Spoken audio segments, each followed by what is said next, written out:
Bonjour à tous. En ce dimanche, nous poursuivons notre lecture de l'Évangile selon saint Matthieu et nous avons une double parabole qui peut-être au premier abord peut nous paraître étrange.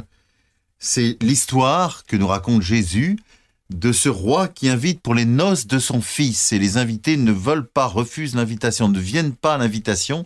Alors finalement le roi demande à ses serviteurs d'aller partout et d'inviter très largement tous ceux qui sont sur les chemins. Et puis la seconde parabole qui lui est liée, c'est celle de cet invité qui vient sans vêtements de noces.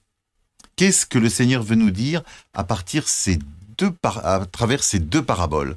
Alors il me semble qu'on touche quelque chose de très important, la question des noces. En fait, les noces représentent ce qu'on appellerait aujourd'hui l'union à Dieu, c'est-à-dire ce pourquoi nous sommes faits. Que notre cœur soit toujours davantage uni à Dieu, dans une intimité, dans une amitié profonde, qui trouvera son accomplissement dans la vie éternelle. C'est-à-dire quand nous serons destinés comme nous sommes, nous rentrerons dans le mystère même de Dieu. Ce qu'on appelle les noces de l'agneau, et nous avons un écho de cette parabole à chaque Eucharistie, quand le prêtre, juste avant la communion, nous dit « Heureux les invités au repas des noces de l'agneau ».